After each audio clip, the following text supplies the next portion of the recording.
of his homegoing ceremony. Okay, TMZ did have a video of the sons leaving and entering the courtroom today. This is a video of the sons.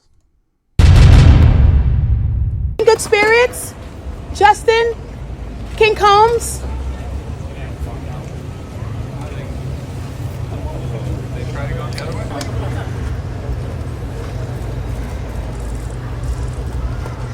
King, how you doing this morning? How's it going, Justin? Quincy, how you feeling this morning? How are the twins? As you can see, they walked out pretty much from youngest to oldest, right? You seen Christian, then you shortly seen Prince, or they call him, his name is Prince JDC on Instagram, but that's Justin Combs right here. And also Quincy Combs. Now, remember I also speculated last night, will any of the sons be possibly indicted? Well, it's clear at this point they're not indicted, and it doesn't mean that they won't, but they're at least free men to go and watch their father's initial appearance, right? We did get a lot more information, and I'll play that next. Again, we have the full indictment. We're going to get into it. It's about 15 minutes until we hear from the U.S. attorney. We'll try to save my voice as long as possible because we're probably going to be, this is probably like a marathon day, so I'm probably locking in for, if I could last, pause, maybe 10 hours. So we might be doing a 10-hour stream. Okay. So first and foremost, again, his sons are free. They showed up to this initial appearance. His lawyer spoke, though. I'm going to be honest with you. His lawyer was super transparent. Not even too sure why he would need to be that transparent with the media, but essentially admitted that, hey, Diddy moved to New York because of a coordinated effort, knowing that these charges were coming down probably soon. And they even discussed with the U.S. Attorney Office to say, hey, we're down to turn ourselves in. We're going to work with y'all. And obviously, these are signs of good faith actions that are going to play in part to a, what do you call it again? To a bail hearing. We don't know about the bail application status at this point. We're probably going to hear about that. Okay? I'm not talking about Diddy for 10 hours, but what I'm saying is that, like, we're probably going to give this 4 or 5 hours. Okay? But then I'm going to still try to do a regular stream. We kind of did that last night too. Okay? This is obviously a breaking news. We've covered so much around it. Makes no sense we half-ass this when it actually happens. Okay? For the people who, like, again, I want to see justice get served. I'm indifferent to whatever, thoughts you guys might have, whether you think I'm against Diddy or pro Diddy. I'm just reporting what I see. I'm going to try to very much keep what I've heard about him or my experience with him out of it. Because again, it doesn't fucking matter. Once we are at the point where we're now in a court proceeding, it's going to be what could be proven, right? Obviously, there's victims all over the place, but now we get to see it in a court of law. All right. So, yes, so this is noticeably, which you could imagine, there's no more smiles. They were dancing, doing all the shenanigans in the last couple of weeks. And I'm wondering how that conversation is. So I'm guessing Diddy must have told his sons, check this out. I'm probably going to get taken in. Hopefully I get bail. I'm still trying to listen to my lawyers by acting like, everything's good. I'm not panicking. Let's all go to New York until whenever I got to turn myself in, and let's try to be normal, right? Because all of them have been in New York. Like, Quincy, like, I think Quincy lives on the West Coast, but he was in New York. Here's what the lawyer says, right? So this is Diddy's lawyer. His name is Mark Agnifilo, or am I saying it wrong? Mark Agnifilo. Okay, I think I got that correct. Now, importantly last night, he made some comments even before he got to court. Hold on. He had made a comment even before he got to court. Give me a second. Yeah, which again, this lawyer is pretty, transparent with the public, which I don't think he needs to be. Like, his only concern is clearly Diddy. By the way, the U.S. attorney's name is Damian Williams. But he did say this. This is last night before he got to court, right? He put out a statement. He says, he gave a statement to TMZ. I'm always weary about lawyers who are trying to talk to the press before talking to the prosecutors. That's a problem. But Diddy's getting the best of the best. He's not getting some run of the mill. He's not getting Max B's lawyer. No disrespect to that dude. So we are disappointed with the decision to pursue what we believe is an unjust prosecution of Mr. Combs by the U.S. Attorney's Office. Sean Diddy Combs is a music icon, self-made entrepreneur, loving family man, and a proven philanthropist who spent the last 30 years building an empire, adoring his children, and working to uplift the black community. He also added, he's an imperfect person, but not a criminal. To his credit, Diddy has been nothing but cooperative. That's going to be very important with this investigation, and he voluntarily relocated to New York last week in anticipation of these charges. Please reserve your judgment until you have all the facts.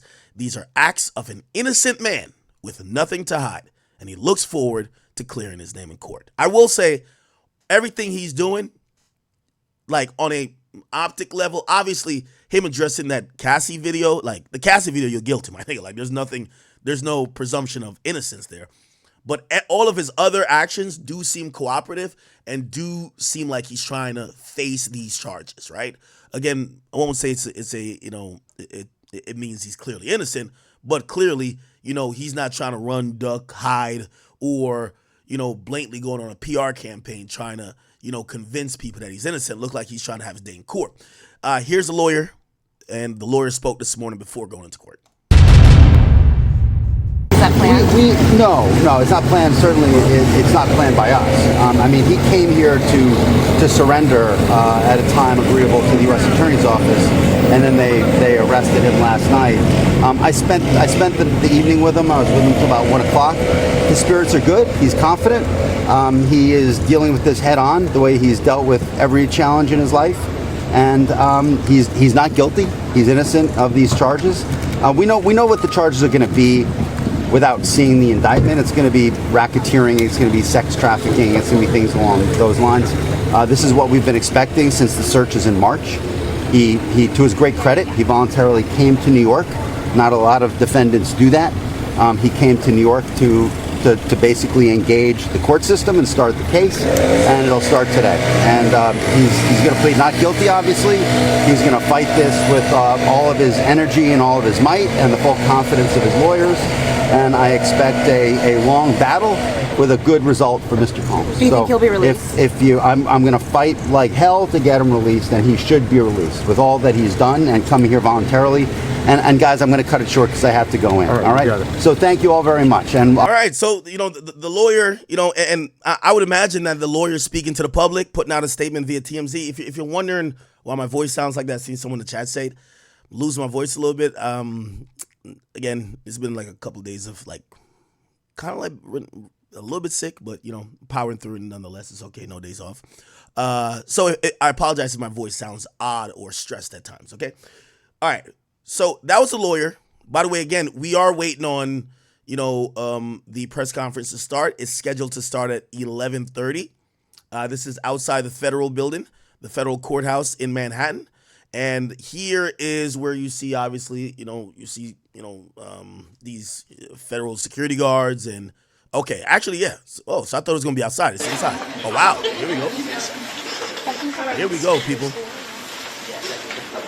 Once again, I do have the indictment that I'll get into afterwards. I'll actually give you a brief preview of that on the screen now. And, again, not to give you a little bit of foreplay, no Diddy, but I'll show you some of the things that they've mentioned in there. In this indictment, they gave him racketeering, and under racketeering, they have a bunch of things, right? Obviously, they mentioned the freak-offs, but what we're going to see is, here we go. So this is how they describe the racketeering conspiracy. We're going to read through this line by line, okay? Again, we're waiting for this to start. They haven't officially started yet. Again, this is going to start in 7 minutes, supposedly.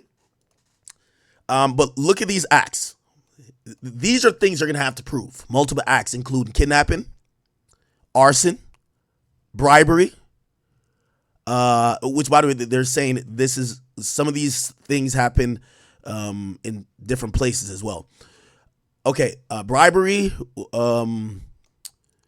witness tampering, What else? Forced labor, sex trafficking. Also, another charge or another act of, the RICO statute by saying he was relating to transport and inducement to travel for purposes of prostitution and other illegal activities.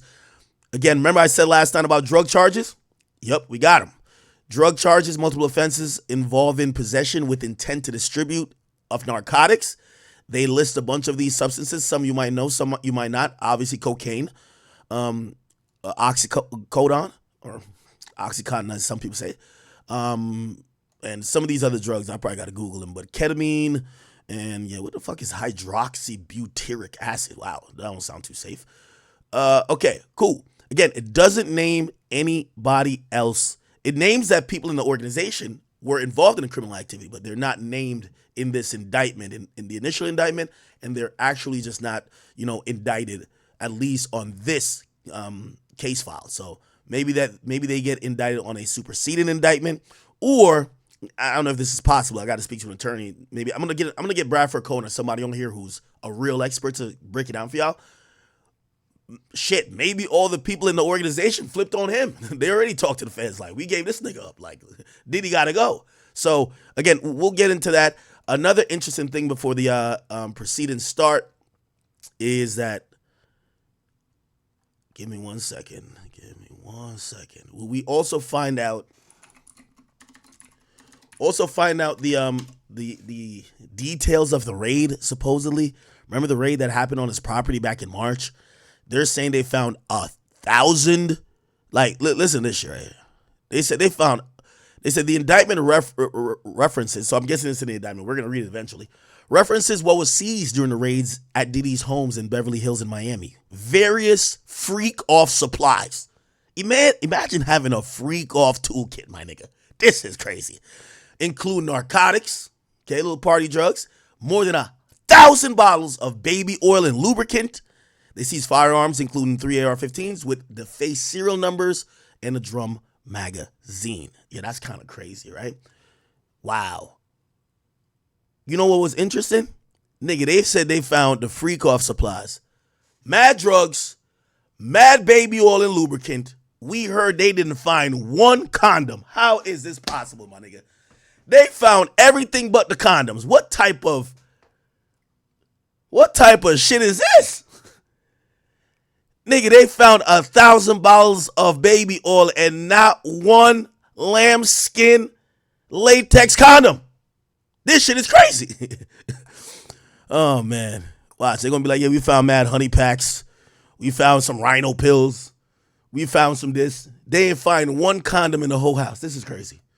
Anyway, we are waiting, chat. We're waiting. It looks like they're starting to set up.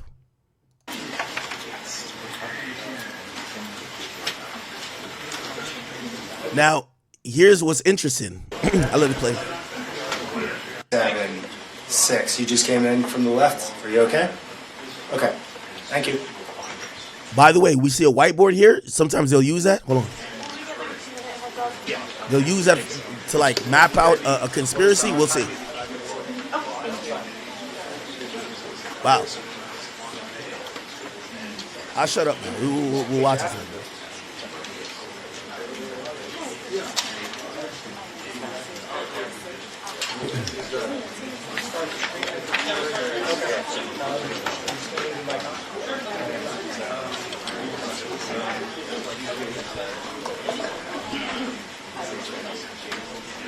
Of course I spilled my liquor.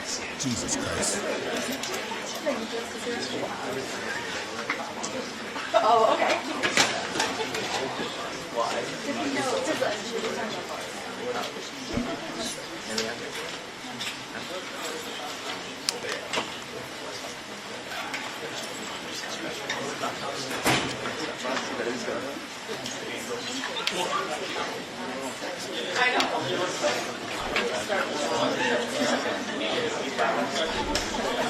Here's where we're about to start. Okay, while we do wait. Oh, never mind. It looks like we're gonna start. Maybe not. We're in New Jersey.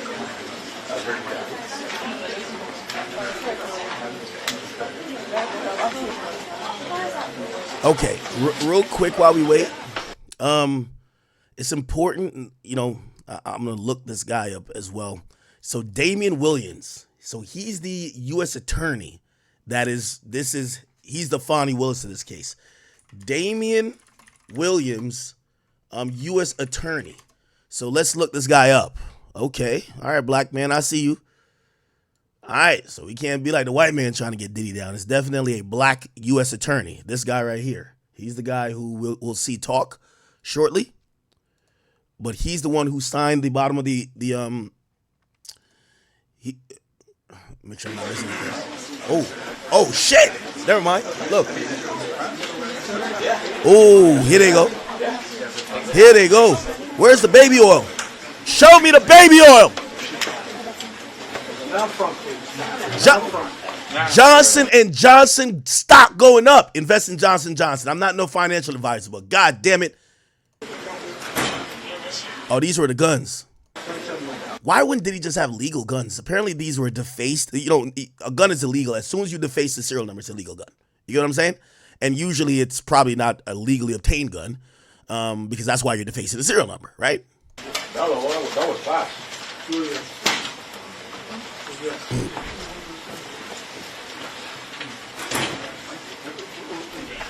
I'm going to be honest with you. This isn't as shocking as it is. Diddy has a few rifles. Okay. Conference in about 2 minutes. If you have any questions about presentment, I'll come back out and we'll go over timing and give you a few updates. Thanks.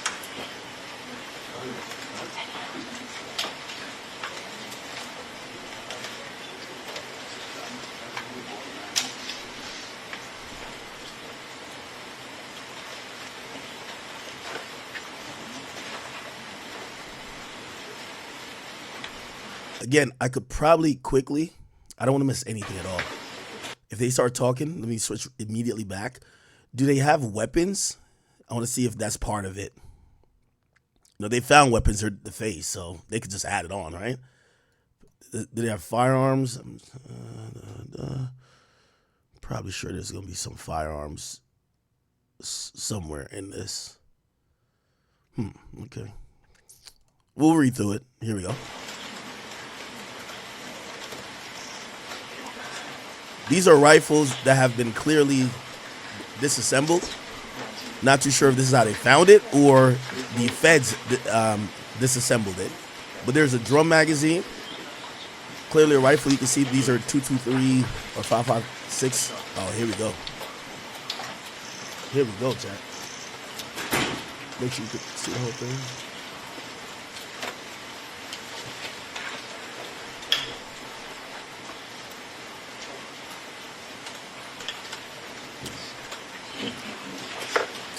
I'm not going off just this to say he's done.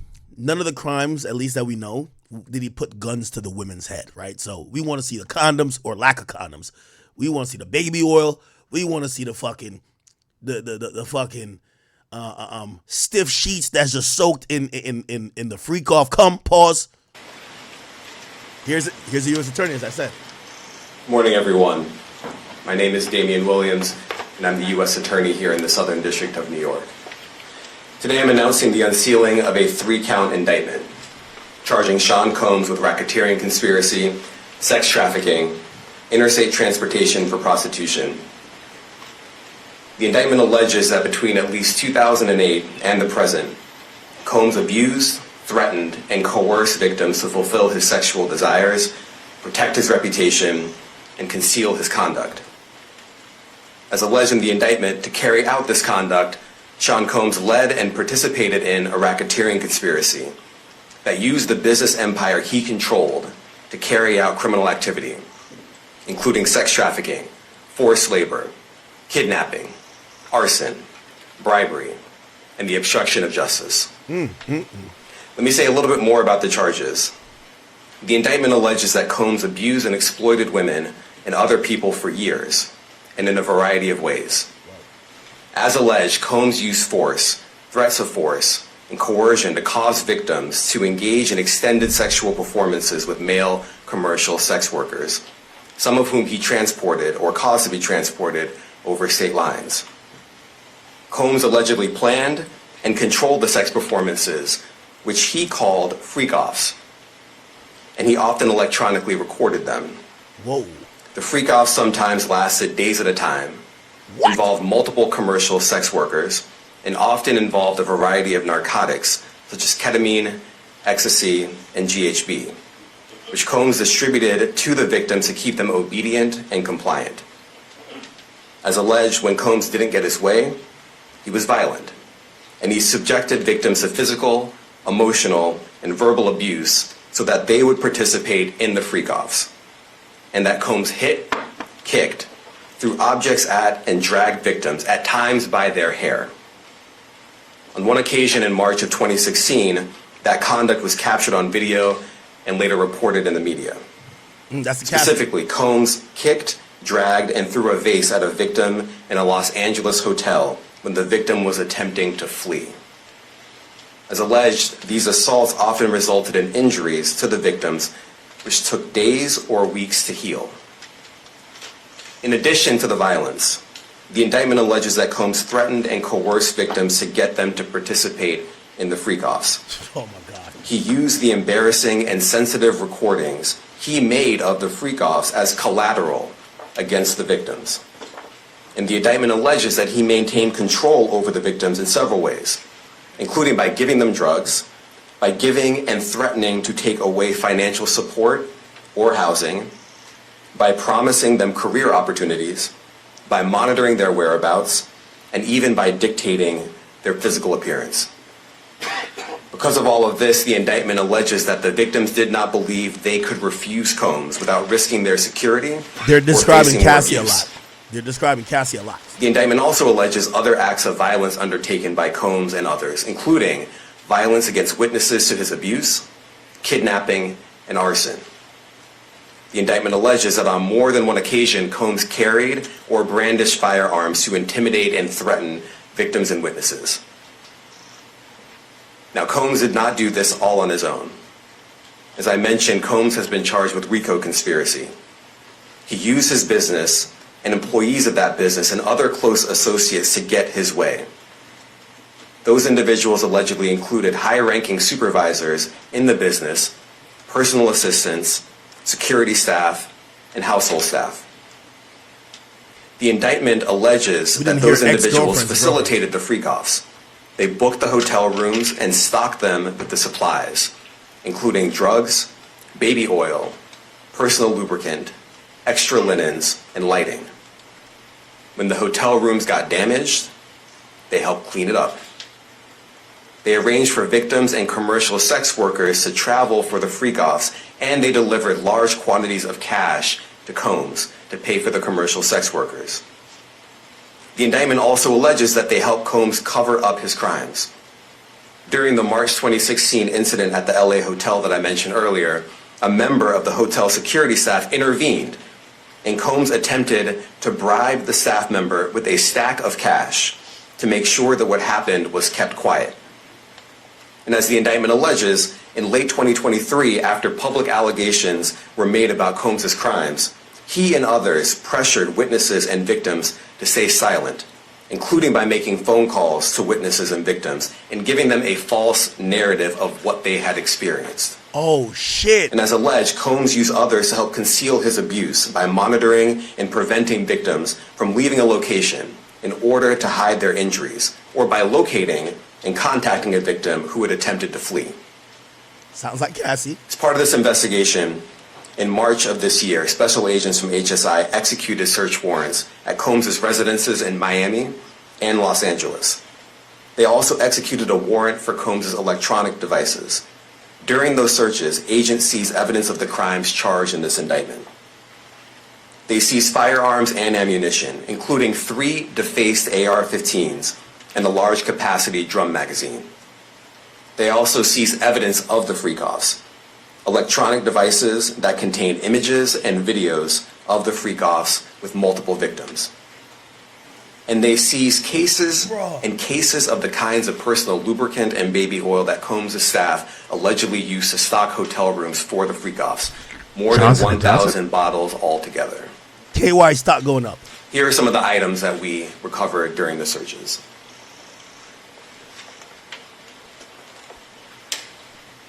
As you can see here, this is a drum magazine, large capacity, and it contains, I believe, 59 rounds. I mentioned as well that we recovered 3 AR-15s. This is a close-up shot of one of the AR-15s, and you can see right here, the serial number has been thoroughly defaced. Another picture of more ammunition and parts of 2 AR-15s right there. Now, I want to be clear about 2 things. First, this office is determined to investigate and prosecute anyone who engages in sex trafficking, no matter how powerful or wealthy or famous you may be. No one should doubt our commitment on that.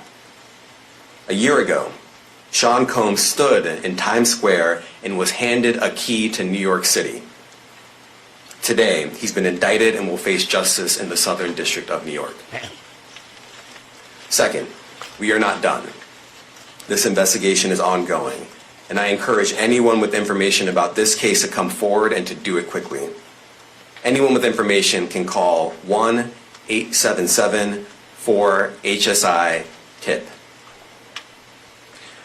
I want to express my deep appreciation for the victims and witnesses who have used their voices and helped bring this criminal conduct to light. We would not be here without them. I also want to thank the dedicated case agents on the HSI Trafficking in Person Squad in New York. They have been with us since day one and have worked tirelessly on this investigation. They will continue to be invaluable partners to us. I also want to thank the incredible agents and analysts from SCNY who have also provided tremendous assistance on this case. I'm deeply grateful for their continued work. And finally, I want to thank the outstanding career prosecutors from SCNY who are handling this case.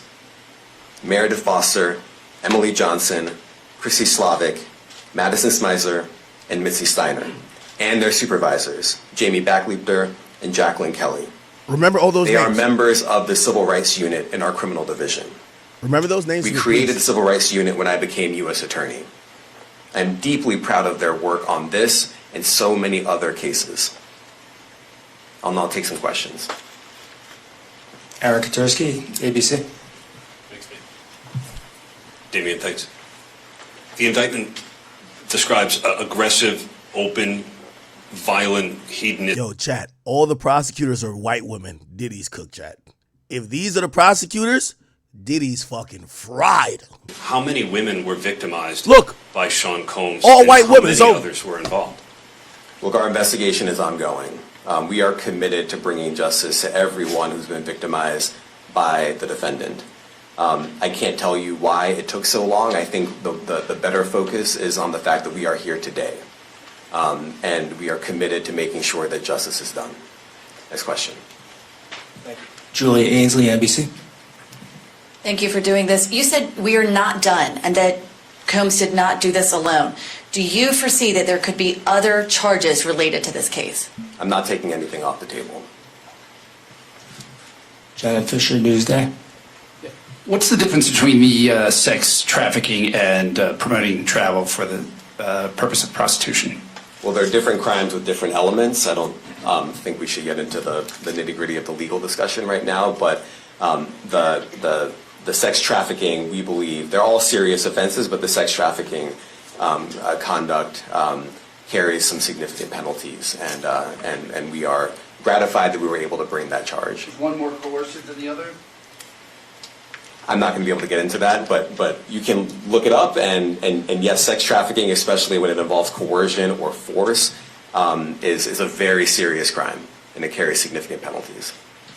Good afternoon, Darla Miles, ABC 7 New York. Thank you for this press conference and for the details. 2 questions. In context of this indictment and the information that was presented to the grand jury, are you able to clarify the number of victims? It's mentioned plural in the indictment, but can you specify the number of victims just for this particular indictment? And secondly, can you provide details about the alleged arson? Unfortunately, I'm not able to provide either. The number of victims, you are correct. We are intentional in saying multiple.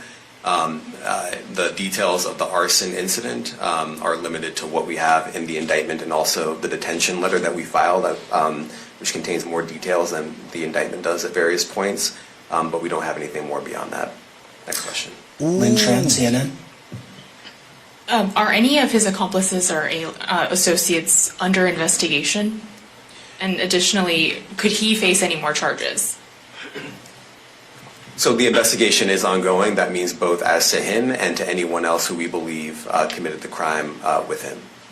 Next question. Juliet Papa. Hi, good morning from 1010 Wins. Any indication that some of the women or victims here were imprisoned in his residences, and did he have locations where he kept them, and were not allowed to leave? And also, he's indicted here, although there were searches and raids in LA, Miami. Why in New York? Well, I'm biased. I'm the U.S. Attorney in the Southern District of New York. I think that we have an outstanding track record of bringing some of the most impactful, sprawling, complex, difficult sex trafficking, human trafficking, labor trafficking, you name it. The Southern District of New York can do it, and so we're very proud of that. And so the scope and complexity of this investigation isn't something that we ran from. It's something that we embrace, and we will continue to do that. As to your question about whether he imprisoned anyone, all I can say is that, I mentioned this March 2016 incident where something was caught on video where a victim was attempting to flee, and there was violence that was associated with it. Was that at the residence or a hotel? That was at a hotel. Matthew Lee, Inner City Press. Thanks a lot. Does your office intend to seek remand, or are you reaching a bail package? And if you're willing, how would you contrast this with the R. Kelly case in EDNY in terms of the elements? Thanks.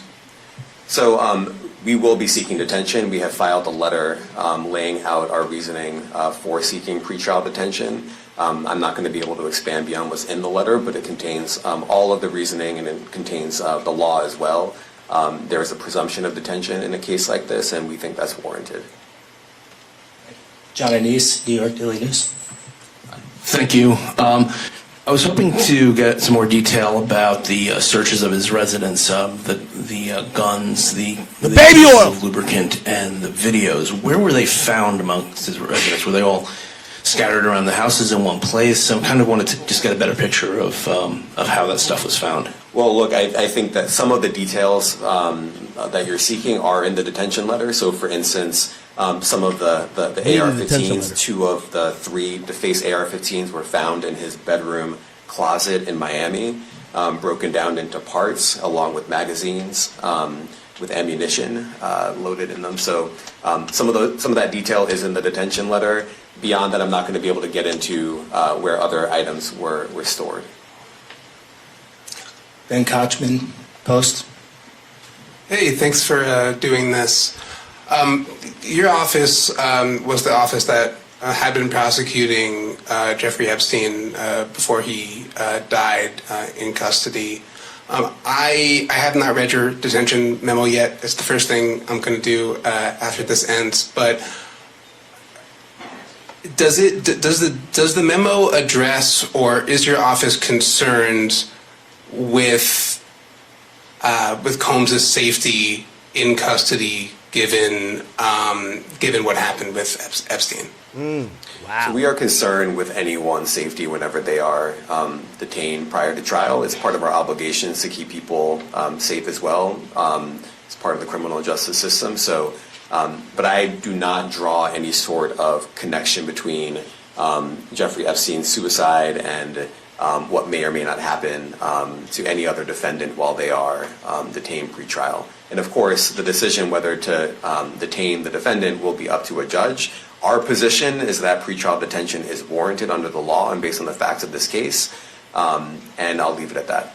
Are some of the prosecutors on this case some of the same prosecutors that had been handling that, or that worked on the Maxwell case? Great question. So I'm not going to get into the staffing. I will say that this team, this group of AUSAs, this incredible group has been working on this case around the clock, and they've had their hands full. Next question. Gus Rosendale, NBC News. Good morning, sir. Combs' attorney said that his client has been cooperative with investigators. He said that this morning. I was wondering if you would have a reaction to that. Let me just say this. I think that generally and with increasing frequency, the word cooperative or cooperating has taken on tremendous elasticity, and it no longer really bears any relation to what the word means when we use it in a very specific context. So responding to lawful process and the like does not qualify as cooperation when we use that term here. Mike Sisak, AP. Thanks. To that end, was there any discussion of Mr. Combs surrendering? I understand he was taken into custody at a hotel in Manhattan last night, and maybe that wasn't the plan. Can you elaborate on how that came about and why that was? I'm not going to be able to get into any sort of operational details as to how he was taken into custody and when. He is in custody right now. He will be appearing in court later today. Was there any discussion of him surrendering, given they claim he's cooperating? I'm not going to be able to get into law enforcement tactics or operations. Got it.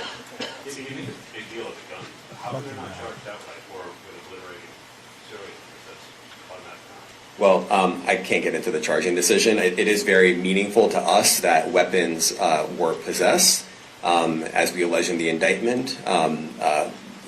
Part of the reason why this conduct was so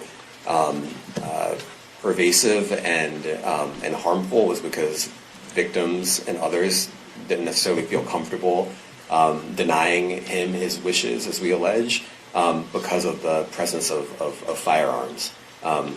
I should leave it there. Thanks. Last question, Jacob Shamison. Jacob Shamsian, Business Insider. Thank you. Given that he's the sole defendant in this case and that you allege he's part of a conspiracy that involves members of his companies, do you anticipate a superseding indictment that bring allegations against other members of his companies or other co-conspirators as well? I can't take anything off the table. Anything is possible. Our investigation is very active and ongoing.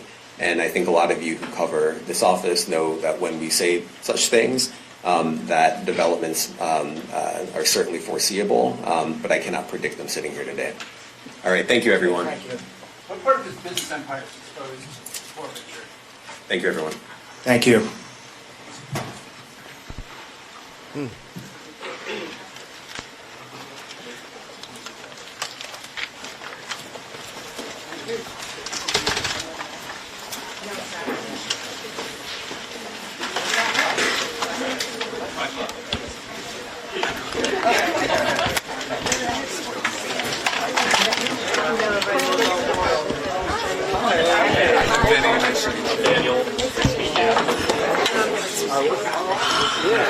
All right, people.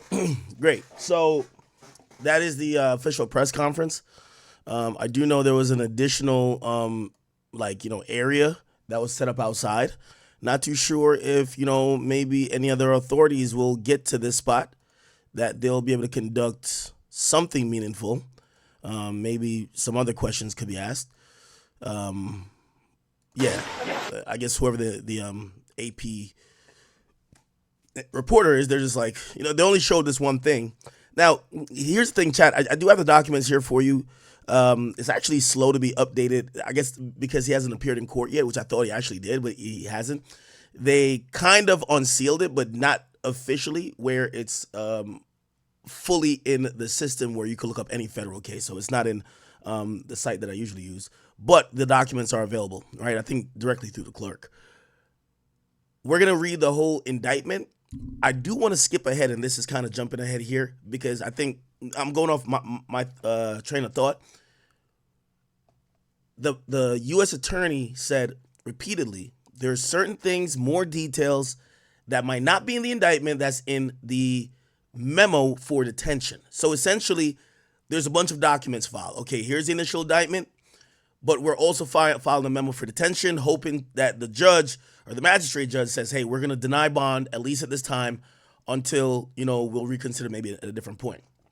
I have that document. And before we do get into the indictment, I do want to explore the possibility of could Diddy get out on bail, right?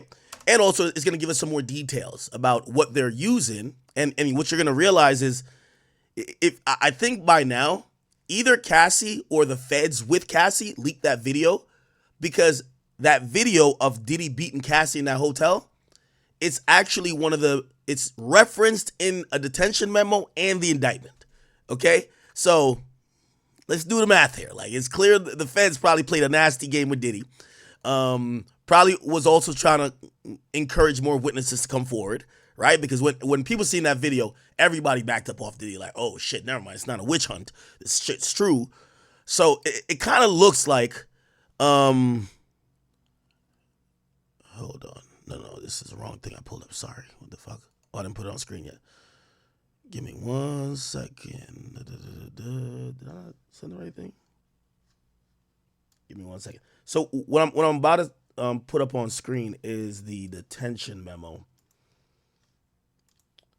And this detention memo is supplementary to the indictment that essentially is going to spell out a few things that the prosecutor believes should keep Diddy in jail, right? Here we go. The audio is all of my detailed audio as talk. Okay, yeah. So I'm gonna keep an eye on this to see if they go outside or there's more stuff. I'm pretty sure. Let's go to another outlet. Let's go to CNN or something like that. CNN. I imagine they would have like a live stream going on. Maybe not. I guess only AP has it right now. Let me just search Diddy. I just want to see if anyone else is, doing some type of. Yeah, AP is pretty much point on this. Cool. All right, so we'll keep this going on in the background. I'm hoping they go outside that we can hear some more information. Here's the thing though. So this was filed. This is a detention memo for Sean Combs, which means this is the prosecutors attempt to try to make sure he's denied bail. Now we went over this last night. Factors in determining bail, federal court. We came up with a list, right? And the list was seen as the defendant's flight risk, defendant's criminal history, severity of the alleged crime, defendant's ties to the community, employment status and financial resources, mental health and substance abuse history. There's other things that we're going to come into, the defendant's risk of reoffending, history of appearing in court, a lot of things, okay? Potential danger to the community or specific individuals. Okay. Now, let's read this letter. It's 16 pages, right? It's actually longer than the indictment. So it says, Dear Judge, the defendant, Sean Diddy Combs, was taken into custody this morning after a grand jury sitting in this district returned a 3-count indictment charging him with crimes related to decades-long pattern of physical and sexual violence against multiple victims. His use of force, threats, coercion, to enact his will, protect his reputation, to fulfill his sexual desires. That's going to be the nastiest and creepiest part of it, because they kind of literally just spell out Diddy as a guy using millions of dollars to get his fix sexually. Like just some deranged, decrepit type of creep who just needed by any means necessary to nut. You know what I mean? Which is, come on, right? The government respectfully submits this letter in anticipation of the defendant's appearance before this court later today and in support of the government's request for the defendant's detention pending trial. As set forth below, there is no condition or combination of conditions that will reasonably assure the appearance of the defendant as required and the safety of others and the community. Not to mention the integrity of the proceedings. As reflected by the gravity of the charges in the indictment, the defendant is dangerous and poses an ongoing threat to the safety of the community. If released, he remains a serious flight risk, despite the conditions offered by his counsel. By the way, clearly, they anticipate that Diddy's counsel offered something. So we're going to try to find what Diddy's counsel offered. Or maybe, I don't know if they would go with an official offering, but they probably just can make it a case that, he's not a flight risk. He'll show up to court. He'll stay in New York or some shit like that, right? We'll see if we can find that document. All right. Most glaringly, the defendant also poses a significant risk to obstructing justice. Indeed, as set forth below, during the course of the charged conduct, which, by the way, we're going to get to that. I'll make a little note of it. I know a lot of people are saying, is he going to be charged for things he did in the 90s? By the way, one of these sex situations, right, with a 17-year-old, which I think a lot of people thought that was like the We talked about it last time, me and Myron. Textbook case of sex trafficking, right? You flew a 17-year-old underage girl from Pontiac, Michigan to New York by your private jet, and supposedly she had sex with one of your employees there, and then you later on sex trafficking, right? Except we're going to read the indictment. The indictment actually says they only started the racketeering conspiracy from 2008. So what he did in the 90s, including maybe the murder of Tupac Shakur, if he was ever involved, doesn't seem to be part of this indictment. Okay, so that's also very important to know for people who are, thinking about that, right? Okay, cool. This is going to be the thing that might keep him in jail. He has already tried to obstruct the government's investigation, repeatedly contacting victims and witnesses, feeding them false narratives of events, and as described in detail, there are simply no conditions that would ensure the defendant's efforts to obstruct and tamper witnesses will stop. The defendant, therefore, cannot overcome the statutory presumption in favor of detention. The court should order him detained. Okay? On September 17, 2024, an indictment returned by the federal grand jury. Okay. We're not trying to read the same thing twice. Okay, cool. Sex trafficking and abuse. Okay, most of this is gonna be in the indictment. So we'll just go through the indictment for that. What we should probably care about, and here we see the firearms, right? Even though I don't think that he was charged with a firearm crime, but the mere fact that, there's illegal firearms around while other criminal activities is alleged to have been going on, big problem, which the judge might factor in, right?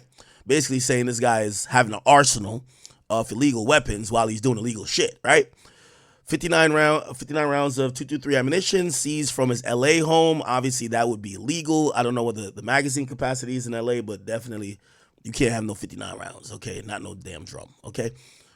In addition, 6 legally, so he did have more guns. 6 legal purchased guns with serial numbers. Some were stored in gun safes, were recovered. So they're saying they were legal guns, but clearly they're not mentioning the legal guns. They only show the illegal guns. Although these particular guns, both the legal and illegal firearms, were seized, their presence in the defendant's homes demonstrates the defendant has access to them, surrounds himself with both guns and ammunition. Likewise, if the defendant were personally restrained by the court from obtaining new firearms himself, he could retain access to them through others. In sum, the defendant's regular use of violence and threats of violence, as well as coercion described above, against the victims and others, foster a culture of fear in which these individuals believed they were unable to reject the defendant's demands without subjecting themselves to physical violence or other abuse. Now, this is the important part. Him supposedly bribing witnesses and supposedly interfering, right?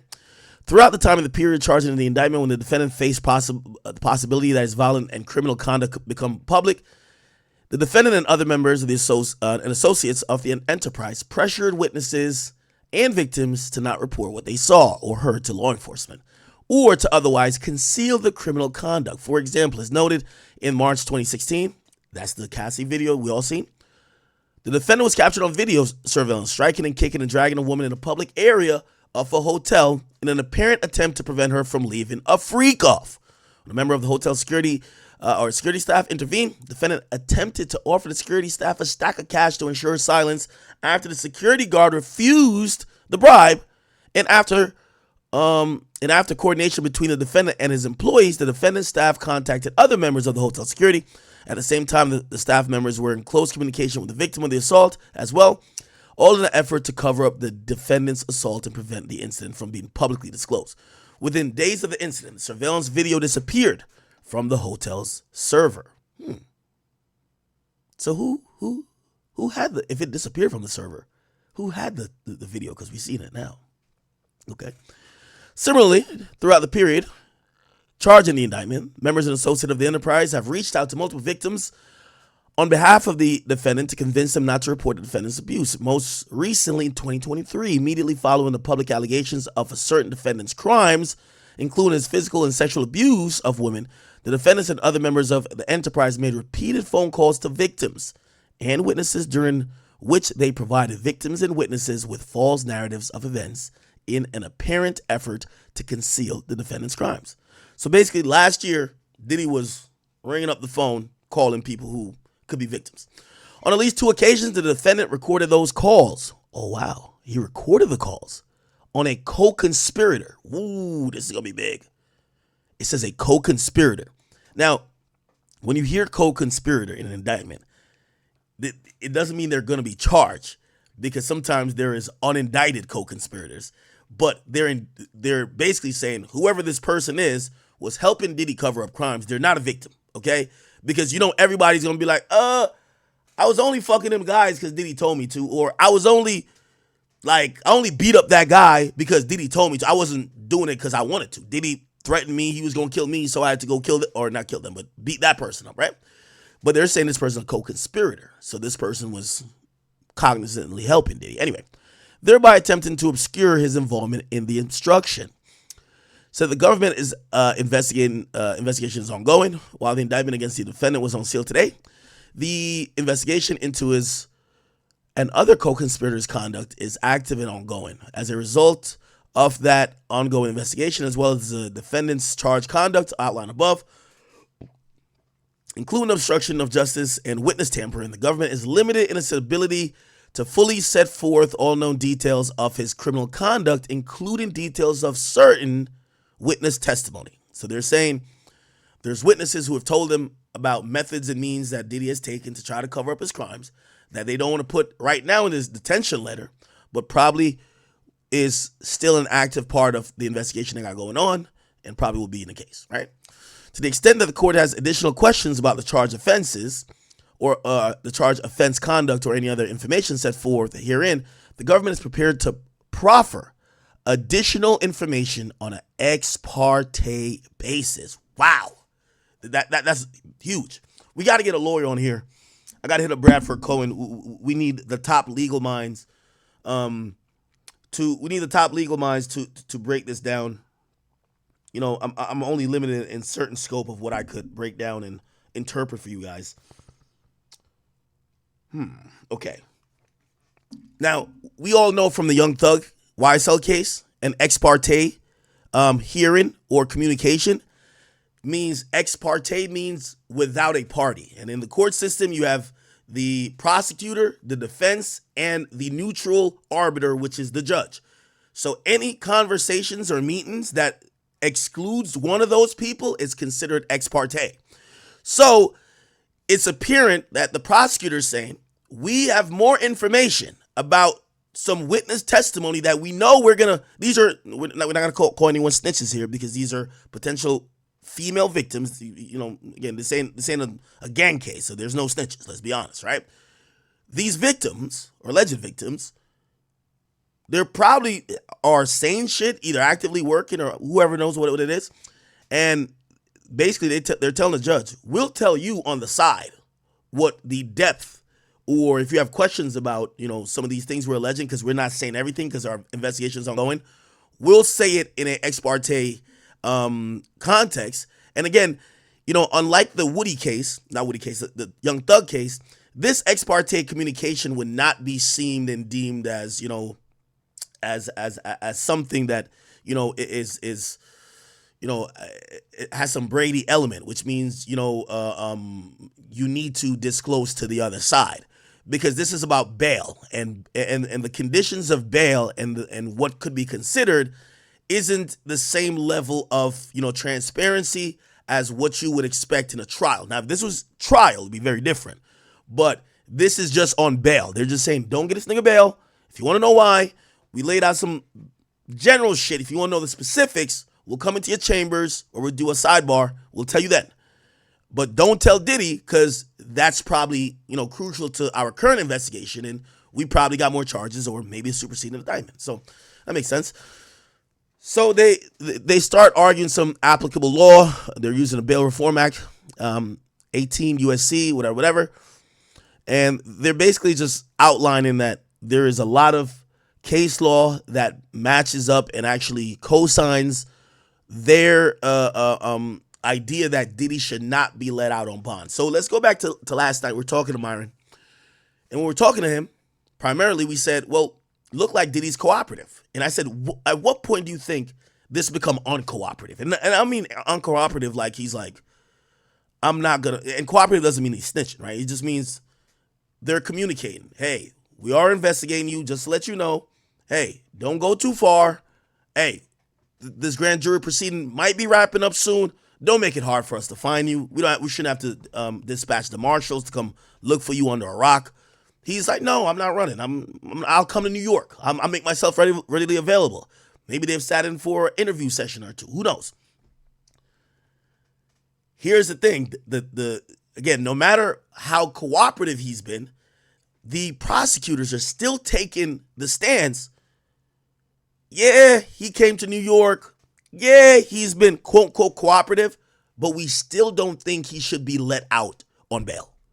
Keep in mind, all these cooperative things were to probably kind of have the prosecutors say to the judge, like, hey, he has been cooperative. We're going to, of course, put up a motion to oppose bail, but we're not going to go too hard. It looked like they're going pretty hard. And they're pretty much going as hard as saying, yo, he's trying to fuck up additional investigations we got going on, so definitely lock him up, right? So they go with dangerousness. They say he's charged with serious and violent crimes. It's charged in the indictment. I'm about to have to get some water. Can't lose my voice. Got like 9 hours to go. I got water here. Okay. So it says, as charged in the indictment, the defendant has physical and sexually abused women and others for the better part of 2 decades. Now, that's the interesting part because the indictment starts in, the RICO part of it starts in 2008 as they're looking at it. But they're saying for a better part of 2 decades. Well, actually, that's the better part. So since 2018, that would be 16 years, right? Yeah, better part. Okay, cool. Better part of 2 decades. The sex trafficking charge based on the defendant's abusive conduct, count 2, carries with it a presumption of detention. Wow. And they're citing direct statutes here. And detention is particularly supported by the facts of the case. Since at least 2008, the defendant has engaged in serious acts of violence, including forcing and coercing women to participate in sexual activity, including sex acts with commercial sex workers. I'm wondering if the sex workers, I'm guessing so, right? There got to be a couple sex workers that are, witnesses, like are working, right? Like, yo, we're going to testify like Diddy paid us to fuck Cassie. They could describe the room. This shit smelled like KY jelly and a honey pack. It was no condoms. Niggas just had a cock ring. And the nigga was just in the corner with a fucking toothpick in his mouth, recording like he thought he was like on some, Steven Spielberg shit, and he was stroking his fucking cock, but he wasn't looking at Cassie, he was looking at me. Like, I'm pretty sure there's going to be some sex workers that probably going to say some shit like that, right? All right. Commercial sex workers by use of physical force, financial pressure, emotional abuse, narcotics.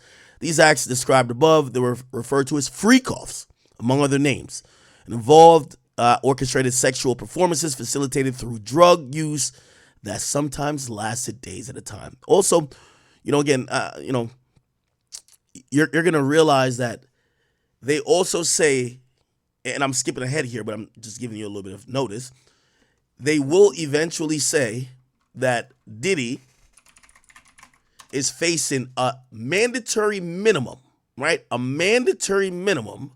And give me 1 second here. I just want to click back on this to see what's going on.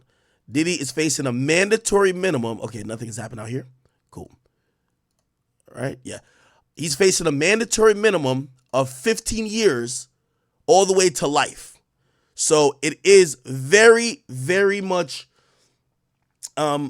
possible that Diddy, I know last night people said I was trumping up, what he's facing, but I'll even go to it in this detention memo, which, again, that's going to be part of why they're going to want to detain someone, saying, hey, yo, this guy is facing being incarcerated for the rest of his life. Like, I'll scroll down.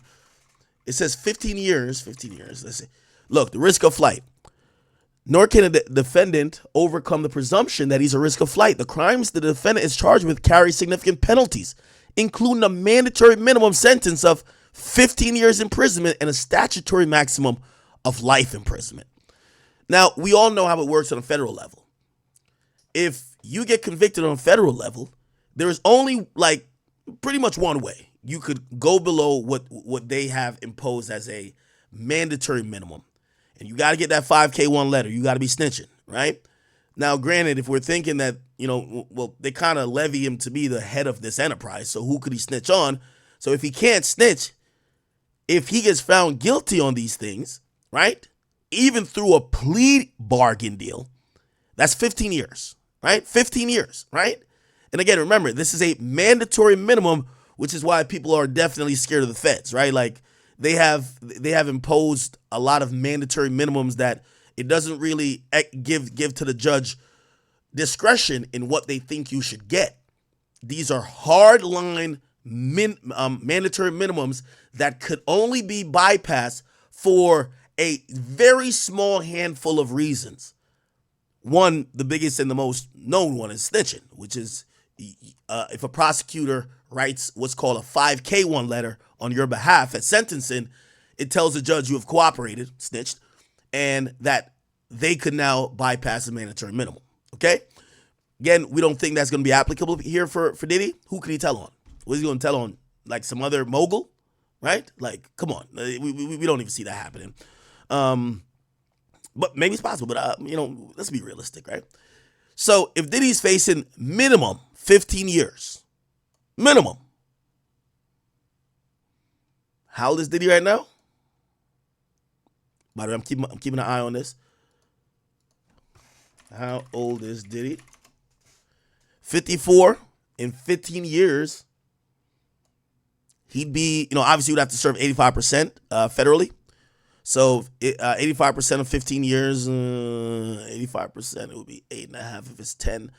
So if it's 8.5, if it's 10, it would be 4.25. So it's about 12, 13 years. Yeah, 13 years actually. So yeah, 85% is 13 years about. Yeah, so even if that's the case, again, obviously I'm going to worst case scenario because who knows? Maybe he beats the case, right? Maybe he beats the case.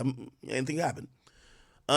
But if he gets a mandatory minimum, 15 years, he's 54, you get out in 13 years, he'll be 67, right? Like, could you get out at 67, order another batch of baby oil and cock rings and, get the free calls back popping at, 69 or 67 or whatever?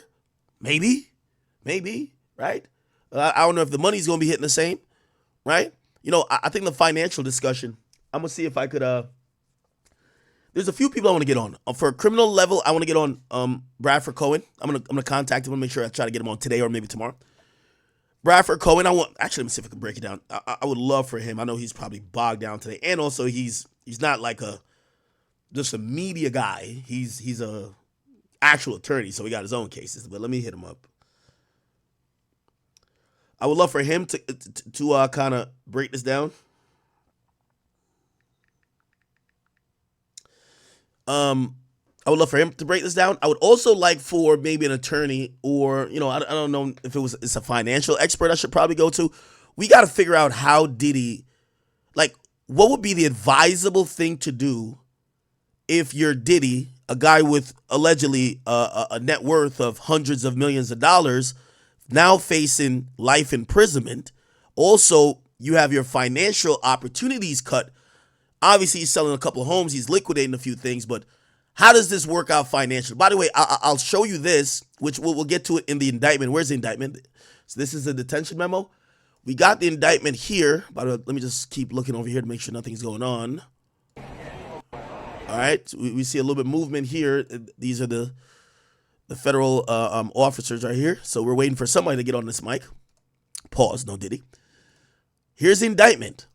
What you're going to see in the indictment, and I know I'm all over the place, but I hope you're following a little bit. The government is talking about forfeiture, and they're also talking about his assets, and they're talking about that, hey, he's probably going to owe some damages.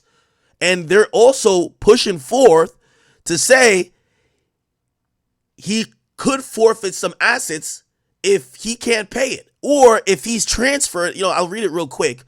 Forfeiture allegations. It says as a result of committing these offenses, they're saying according to he should forfeit to the United States pursuant to Title 18, right?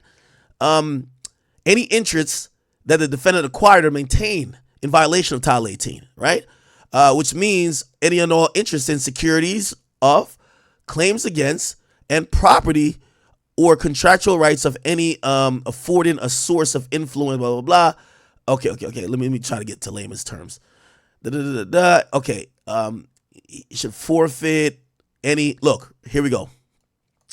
According to Title 18, forfeit any and all property, real and personal, involved in, used. So they're saying if you had a freak off at your $60 million crib, we want to put that for a Title 18 forfeiture clause that the judge can say you forfeit that property because you used it for illicit crimes. By the way, we see this obviously with drug dealing, right? So like if you got a car, you got a Charger, and you're using the fucking Charger to transfer, move coke around the U.S., you know what I mean? At times, if they feel like there's damages, or if you had a bando, right? Like you use your grandma's house as the stash house, they might go for forfeiture to get to own your grandma's house because that's where the drugs was being stored. And they're saying that place was being used as, a place to continue this either, criminal conspiracy or obviously to continue crime. So they are looking forward to possibly try to either, and you're going to see, they're going to say, we want maybe some injunctive shit to stop any property sales, that he don't try to liquidate shit, or, Diddy might be like, yo, I'm about to put everything in my daughter's name or my mama's name, and they're trying to stop that too. Look, so real or personal involved in or using or intended for the use of commit or facilitate the commission of said offenses, and any property traceable to such, any and all property traceable to such property, and in all property, real and personal, blah, blah, blah. Are they saying the same thing like twice? Okay. Then they said, and in all property constituting or derived from the proceeds obtained. They're saying that if he made money from freak-offs and bought a spot, they want that too. All right? They're using Title 18 a lot. Right? Cool. If you get to here, they says if any of the above forfeitable property, so they're going at him for real estate as an act of, if any of the above described forfeitable property as a result of any act or omission of the defendant cannot be located upon the exercise of due diligence, has been transferred or sold to or deposited with a third person, has been placed beyond the jurisdiction of the court, has been substantially diminished in value, or has been commingled with other property which cannot be subdivided without difficulty, it's in the intent of the United States to seek forfeiture of the property of the defendant up to the value of the forfeitable property. So basically, if they're like, you have a property that has 5 other people's names and then we can't really subdivide it and get whatever interest out of it we need, we could try to get that interest from somewhere else, which, shit, they're trying to cook this nigga, bro. God damn. Again, we're still waiting. This is live outside of the courthouse. I don't know exactly who we're waiting for, but we do see the mic set up here. I don't think the U.S. Attorney Office would be out here. No, not the office. I don't think the U.S. Attorney, Damian Williams, would come out here and do the same thing he just did in there. Maybe, I don't know. I mean, that's the top dog that just spoke, so. He showed the women, and we all seen the women that was standing next to him, right? Some of these people supposedly are the prosecutors. Like, and it's very important to note, if these are the people who are going to be working on the case, a bunch of white women coming out, with all due respect. Yeah, I ain't gonna lie. Once I seen this shit, I said, damn. If you charge with sex trafficking, the last 6 people or 7 people, no, 6 people you want to see is a pregnant Becky, a old Karen, and these are the 4 people right here. These are the worst. You don't want to see them. Hell no. Cooked. Cooked. You got to realize, and he said it. So, by the way, if you think this U.S. attorney, just like Fonnie Willis, will not be in court, who you're going to see in court are these people. You get what I'm saying? Yeah, this nigga, he just came for the press conference, chuck his deuce up, you know what I mean, get his clout points and level up in his ascension to, hopefully he probably is trying to get to U.S. Attorney General or some shit, right? But, yeah, he's Like, all right, I'm gonna be the nigga who get Diddy. All right, nigga, see y'all. But these white women are gonna be prosecuting and be involved in dealing with this case. And these Caucasians right here spells nothing but fucking trouble, man. Okay? All right, they're still waiting. They're still setting the mics. We don't know for what. Do not know for what. But something clearly is gonna happen here. Okay? Oh, wow. Wow. Give me 1 second, by the way. Ooh. I was looking on the other screen at the Rich Homie Quan thing. It's actually about 30,000 people watching that. All right. Cool. Let me see if there's any more other live things before I kind of delve into the indictment. Again, once again, we do have the indictment. It's 14 pages. We're going to read through this, and then we're going to get back to the detention letter. Then hopefully I could bring on a few experts on here to help assist and just other people to react. Oh, shit. Oh, wow. My man Bradford Cohen just hit me. He said, yo, I was just on Law and Crimes talking about this. I'm pretty sure he'll come on here, show us some love as well. But let's see what he just talked about on Law and Crimes, if that was a thing. Let's see. Law and Crimes. An hour ago. I don't know if this was live. Was it live? No, we got to go see what Bradford Cohen said. Got to see what my man says. Okay. Give me a second. Are they live with it? Okay. All right. Let's see if we can find. No, that's just a stream. Oh, okay. Here we go. Yeah, that's a serious. Here we go. They've also highlighted how he allegedly obstructed justice and tried to influence witnesses who were coming forward during the course of this investigation. So there is clearly... Oh, actually, we're going to go back. So this is my man Bradford Cohen here. Good. Perfect. Let's see what he got going on. Sorry, Chad. Nope. All those places that don't have extradition. No conditions that would ensure that the defendant's effort to obstruct and tamper with witnesses will stop. The defendant, therefore, cannot overcome the statutory presumption in favor of detention. Now, one of the things they highlight later on, Bradford, is that he is facing charges, I was correct, a minimum of 15 years in prison to potentially life in prison. Your thoughts on the government's position here? This is normally pretty common, and I called this a while ago that I don't think they would be agreeing to a bond. I knew that they wouldn't be agreeing to a bond because of the situation, even as it unfolded yesterday. When you have an individual that's arrested at his home. By the way, I don't know who sent in that donation. Someone said check 50 Cent's page. I don't see him posting anything. I'll check his story. 50 is unusually quiet. I'm going to be very honest. And matter of fact, 50 Cent just posted something. Has nothing to do with Diddy or the indictment. So he just, I don't think so, right? He posted picture and he says, here I am keeping good company with Drew Barrymore and I don't, oh, my bad. Okay, never mind. And I don't have 100 bottles of lube at the house. But he's not really taking the biggest, like this is the day you would think he's the most happiest in the world. Diddy's gotten indicted. You know what I think it is? I think, and I could be wrong. We'll see how 50 plays this. Number two things. 50's going into a new path in his career. He's getting shown a lot of love culturally, but even from place like Louisiana, Shreveport, they're showing him a lot of love. I don't think he want to go there on some petty, super toxic shit. I think he wants to show that he's a little bit mature, grown up, and maybe that's scaling back some of the Instagram antics. But still, 50 usually never changes, so I'm not banking on that being a thing. The other thing I would say why he hasn't made 20 posts about Diddy so far is potentially, especially after we seen last week, because he didn't comment on this either. His baby mama, who he was calling little sex worker, Daphne Joy, she was the subject of a subpoena with him for the same time period, 2008 till present, that Diddy's actually indicted in, 2008 till present. So maybe, who knows, maybe his baby mama is either a witness or is either going to be a listed co-conspirator. And I would imagine, at some point, 50 got to cut the bullshit, because no matter, even if you're getting petty with your baby moms for fucking Diddy, because we know that's the real thing, right? You don't want your baby moms fucking your op, right?